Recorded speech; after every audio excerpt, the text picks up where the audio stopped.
Velkomin í Radio Hinn Reykjavík. Við erum hérna stödd til þess að ræða jafnréttismál, en jafnréttismál hafa verið svolítið til umræðu fyrir þessar sveitarstjórnarkosningar, þar sem að í Reykjavík eru 2 framboð núna sem að einbeita sér að jafnréttismálum, annars vegar kvennaframboð og hins vegar karlalisti. En við sósíalistar, við tökum líka jafnréttismál föstum tökum og hingað eru komnar Sólveig Anna Jónsdóttir, formaður Eflingar og sem skipar 7. sæti í lista sósíalista í Reykjavík, og Sanna Magdalena Mörtudóttir sem er oddviti flokksins í Reykjavík. Velkomnar. Takk. Nú við ætlum að ræða svona feminisma og jafnréttismál og kannski byrjum á þér, Sólveig. Hver er svona stefna sósíalista í jafnréttismálum? Já, ég hef núna í dálítið mörg ár kallað sjálf mig sósíalískan feminista. Ég hef alltaf verið feministi, var alin upp af foreldrum sem lögðu mikla áherslu á svona kvenréttindi sem héti þá einmitt kvenréttindi. Las Veru þegar ég var lítil stelpa og Nýja kvennafræðarann og svona, og fór svo að lesa Alice Walker og fleiri bækur sem svona líka mótuðu kannski mjög svona mína afstöðu til kvenréttindamála. Svo kom nú svona langt tímabil sem ég hugsaði kannski ekki voðalega mikið feminisma, nema bara ég var alltaf feministi. En svo fyrir einmitt svona nokkrum árum síðan þá fór ég mjög mikið að spá í bara hvað það þýðir og hvað svona merkingu fólk leggur í það að vera feministi. Og þá upplifði ég mjög sterkt að þessi svona mainstreams feminismi, hann hentaði mér bara alls ekki. Þá var ég búin að starfa sem láglaunakona og mín svona það sem helst sneri að mér og svona þeim konum sem ég starfaði með og konum í sömu stöðu voru bara efnahagsleg mál. Og ég upplifði mér sterkt að ef það yrði ekki leyst úr þessum ömurlegu efnahagslegu aðstæðum sem ég var látin lifa við og konur í minni stöðu, það væri svona margt annað sem að mainstreams feminismin var svona að plugga, svona fremur kannski gagnslaust fyrir okkur. Og ég fór svona að móðgast rosalega rækilega yfir hinu og þessu, til dæmis þegar að pólitíkusar töluðu mjög svona fjálglega feministísk gildi og einmitt jafnrétti og var svona verið að leggja mjög mikla áherslu á það, þú veist, passa að það væri rétt kynja hlutföll í stjórnum fyrirtækja og svoleiðis. En það var aldrei nokkuð tíman rætt einmitt bara stöðu fátækra kvenna, láglaunakvenna. Mér fannst þetta einhvern veginn, þetta stuðaði mig bara mjög mikið. Þannig að ég einhvern tímapunkti bara svona pingu hafnaði þessum svona mainstreams feminisma. Og einmitt sem sósíalisti þá náttúrulega svona grundvöllurinn eru þessi svona efnahagslegu mál, eða það að fólk bara njóti efnahagslegs frelsis.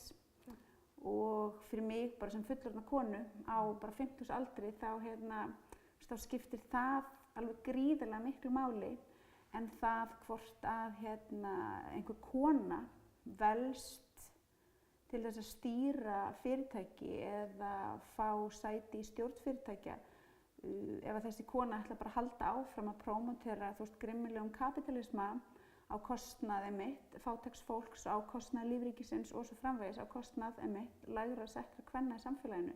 Þú veist, þá finnst mér bara krafan að ég einhvern veginn að gleðjast yfir hennar frama og að við eigum að gleðjast yfir hennar frama. Mér finnst hún bara pingu siðlaus.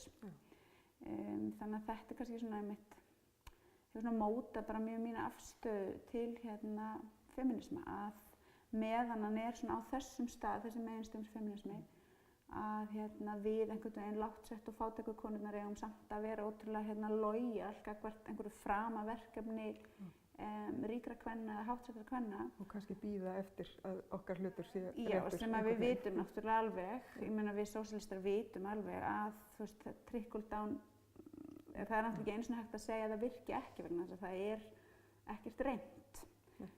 Og það bara hlýtur bara gilda nákvæmlega sömu lögum trickle down í efnahagslegum skilningi og trickle down þarna. Þetta gengur ekki svona. Og ég trúi því bara mjög sterkt, bara þegar það kemur að allri minni pólitík, að baráttan komi neðanfrá. Við getum ekki setið við lægra settu konurnar og beðið eftir því að þeim háttsettu þóknist að útdeila til okkar einhverju af sínum sigrum. Við vitum alveg að það er ekkert að fara að gerast hvort sem er. Sanna, nú hefur þú aðeins verið að tala svona feminisma jaðarsettarhópa. Já. Hvað hefur þú að segja þig sem sósíalista og feminista? Ég tek undir það sem að Sólveig að segja, að maður upplifir svona feminismin á Íslandi, að hann hafi í rauninni snúið að því að koma konum dálítið í til dæmis kannski æðstu stjórnum fyrirtækja og að þessi meginströms feminismi í rauninni snúið að því að leysa vanda kvenna sem að berjast við glerþakið, að meðan hann í rauninni áttir sig ekki á því að það séu konur sem eru bara fastar í kjallaranum. Þannig að maður upplifir svona einmitt að þessi feminismi hér á landi, að hann einkennist svona dálítið af reynslu hvítra millistéttra kvenna sem að eigi mjög margt svona sameiginlegt og bara ekki meðvitaðar baráttu og upplifun annarra kvenna. Og nú skilgreini ég mig sem brúnan Íslending af blönduðum uppruna og móðir minn íslensk og pabbi minn hann frá Tansaníu í Afríku. En ég ólst upp hjá einstæðri móður og kannski ekkert mikið að tengja við Tansaníu. Ég hef ekki komið þangað og ég kann ekki tungumálið og þannig ég þekki ekki beint mikið þann menningarheim sem þar og líti á mig sem Íslending og það er svona ýmislegt sem maður hefur upplifað þegar að fólk er rosalega forvitið að vita hvaðan maður sé út af greinilega litarhafti. Og ég hef ókunnugt fólk sem að nálgast mann og spyrja mig hvort maður sé ættleitur eða hvaðan foreldrar manns komi eða hvort maður sé innflytjandi og hrósa manni síðan jafnvel fyrir góða íslensku kunnáttu. Og þannig að maður heyrir oft svona, vá hvað talar góða íslensku og bara þú hefur verið rosa duglega að læra tungumálið og maður hugsa bara ég er íslensk, hvað þú veist og sennilega verst þegar að aðrir Íslendingar tala við mann á ensku og maður svarar tilbaka á íslensku og það heldur áfram að tala við mann á ensku og tala kannski við næstu manneski við hliðina á manni sem er hvít á íslensku. Þannig að maður upplifir svona að maður sé kannski ekki alveg samþyktur sem Íslendingur og að maður sé dálítið svona staðsettur utan í rauninni þjóðarímyndarinnar og þó að þetta sé ekki beint fólk er ekki að meina eitthvað neitt illt með þessu. En þetta er rosalega svona útilokandi þegar maður kannski að fá þessu spurningu 5. skiptið yfir daginn hvaðan maður sé og þurfa að útskýra fjölskylduhagi áður en fólk kannski viti nafnið hans. Og þannig að feminismin hann þarf að náttúrulega taka mið af bara ólíkum röddum ólíkra kvenna og ef að þessar raddir koma ekki að borðinu þá náttúrulega erum við ekki að fara að leysa þann vanda sem að konur standa frammi fyrir og ég meina feminismin á Íslandi þarf meira að taka tillit til dæmis rödd innflytjenda. Það oft sem að kannski tilkynningar, greinar og alls konar svona herferðir fara einungis fram á íslensku þannig að það gerir strax stórum hópi fólks á Íslandi mjög erfitt fyrir að taka þátt í umræðinni og svo svona ýmsir þættir eins og ég meina það alltaf talað að kannski konur fái lægra borga en karlmenn fyrir nákvæmlega sömu störf. En svo eru erlendar konur sem fá ennþá lægra borgað en þá íslenskar konur og það er eitthvað sem við þurfum líka að skoða í þessu öllu saman og við þurfum að skoða hver einstaklingur býr yfir mörgum ólíkum sjálfsmyndum og það þarf að taka tillit til þeirra svona intersectionality eins og það kallað á ensku svona skörun í rauninni þessara sjálfsmynda og að við séum ekki að ganga út frá í rauninni hvítum einstaklingi sem hefur það efnahagslega gott og ekki með neina fötlun og gagnkynhneigður. Þannig að það þurfa að koma þessar ólíkar raddir að borðinu og ég bara lengi vel var að hugsa hvort er ég meiri feminist eða hvort er ég frekar brúnn einstaklingur af því að mér fannst ég ekki geta samrýmt þessa tvo þætti undir einn hatt og auðvitað á feminismin að vera staður sem ég get leita til varðandi svona þá kynþáttahyggju og kynþáttafordóma sem ég upplifi. En mann líður eins og margir svona mainstreams feministar á Íslandi þó að þau meini vel að þá bara séu þau ekki að taka í rauninni efnahagslega þáttinn inn í og einmitt svona kynþáttafordóma og kynþáttahyggju samfélagsins inn í og þannig að þetta er rosalega svona erfitt þegar maður heyrir kannski að stjórnmálaflokkar gefis út fyrir að vera mjög femínísk en svo getur maður ekki tengt sig við neitt í orðræðinni því maður ekki að tengja við sína eigin baráttu. Og því svo hefur þetta kannski líka að gera með til dæmis erlendar konur sem eiga erlenda maka þá þarna komið kannski tvöföld svona Jaðarsetning. mismunun, eða tvöföld jaðarsetning og líka bara þessi orðræða með að það alltaf verið að tala út frá hvítum feminisma. Og nú til dæmis skrifaðir þú meistararitgerð þína í mannfræði sem að fjallaði upplifun einmitt brútna Íslendinga og þar kom fram viss mismunur milli upplifanir karla og kvenna.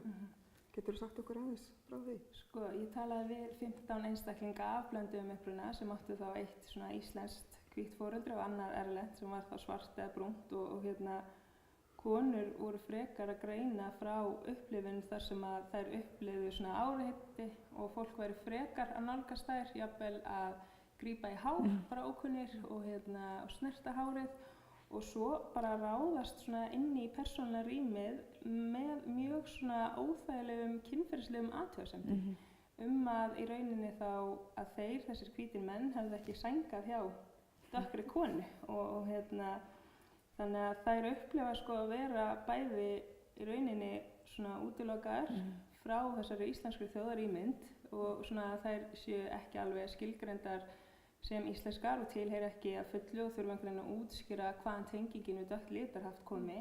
Á sama tíma þær eru að upplifa svona mjög óþægilega svona staðalímyndir og svona gerðar framandi og einhvern veginn svona sé einhverjar hugmyndir dökkar konur sko sem einhvern veginn sé eitthvað svona exotískar og þannig að þær eru að dálítið að eiga við þetta svona dálítið þessa tvöföldu svona jaðarsetningu og ef við förum náttúrulega bara í umræðina náttúrulega þetta svokallaða ástandsumræðina og þegar varum við tala að íslenskar konur myndi ekki sænga hjá erlendum hermönnum að þá erum við allir komin í þessa umræðu íslensku þjóðarímyndina, svona hver fær að tilheyra og hver svona inni og allar þessar svona hugmyndir einsleitni þjóðarinnar og því líkt og náttúrulega það eru margir einstaklingar á Íslandi sem koma frá mörgum ólíkum löndum og við getum ekki útilokað þessar raddir. Við erum náttúrulega öll í þessari baráttu saman þannig að það er mjög mikilvægt að vera ekki með útilokandi umræðu og að leyfa öllum þessum ólíku röddum bara að komast að borðinu. En hvernig samrýmist hugmyndir sósíalisma við hugmyndir feminisma? Já, ég meina sko í mínum huga, en ég er náttúrulega kannski svona pingu gamaldags, í mínum huga þú veist þá bara feminismi kannski ekki, maður þarf að tala varlega sko. Ég vil að feminismi sé með þú veist gríðarlega svona sterka sósíalíska svona, hvað segir maður, undirbyggingu. Vegna þess að kvenréttindabaráttan, hún var barátta fyrir náttúrulega réttindum kvenna sem voru náttúrulega og eru enn, þú veist, bara skelfilega kúgaðar á bara basically öllum stöðum, þú veist hvort kynferðislega inni á heimilum þar sem þær vinna, þú veist, meira af þessari félagslegu endurframleiðslu sem þær fá ekkert greitt fyrir og svo auðvitað úti á vinnumarkaðnum þar sem þær búa við það að þurfa að fá lægri laun fyrir unna vinnu. Og svo var feminismin náttúrulega, kvenréttindabaráttan var líka barátta fyrir friði, gegn stríði, þannig að þar náttúrulega barðist hún líka fyrir réttindum karla til þess að þurfa ekki að deyja fyrir einhvern viðbjóðslegan málstað auðstéttarinnar og yfirstéttarinnar. Kvenréttindabaráttan var barátta fyrir réttindum barna. Þú veist, það var mikil áhersla lögð á að börn fengju að lifa frjáls undan vinnu, að börn öll börn ættu rétt á menntun og svo framvegis. Þannig að ég skil raunverulega ekki hvernig hægt að aðhyllast feminisma. Ég skil þá ekki hvaða útgáfa af feminisma það þar sem að þessar svona sósíalísku áherslur hafa bara alveg verið fjarlægðar. Og þessi svona einstaklingsmiðaði feminismi sem að gengur út á það að ég nái árangri, að ég nái langt en algjörlega innan þessara viðbjóðslegu kúgunarkerfa. Hvers konar kvenréttindabarátta það sem að snýr ekki að því að brjóta niður og eyðileggja kúgunarkerfin til þess að við getum öll, hvort sem við erum hvernig sem við skilgreinum okkur og hvaðan sem við komum og svo framvegis. Við eigum öll sama rétt á að fá að blómstra sem manneskjur og svo framvegis. Ég get bara ekki samþykkt að sú útgáfa af feminismanum sé hinn rétta og mér finnst mjög bara miður að það hafi verið sú útgáfa af feminisma sem hafi náð svona algjöru svona tangarhaldi, en auðvitað var ekki við öðru að búast. Ég meina við búum inn í nýfrjálshyggjunni og þessi tegund af feminisma náttúrulega bara sá feminismi sem að hendar. Og þess vegna líka búið til pláss fyrir þessa tegund af umræðu þar sem að einhverjar svona frægar, ríkar konur geta stigið fram og svona einhvern veginn krýnt sjálfar sig sem einhverjar sjúklega mikla baráttumannskjur án þess að hafa kannski nokkru sinni lagt nokkuð til nokkurrar baráttu. Já, takk fyrir. Já. Líka svona eins og við sósíalistar lítum náttúrulega á að auðvaldið sé andstæðingurinn og náttúrulega þessi svona kapítalíska hugmyndafræði og þeir sem eru þá á toppnum, þetta 1% á móti þessu 99% sem þá almenningur, að náttúrulega þeir sem eru á toppnum, þeir eru alltaf að fara að græða á í rauninni svona því sem að sundrar þessu 99%.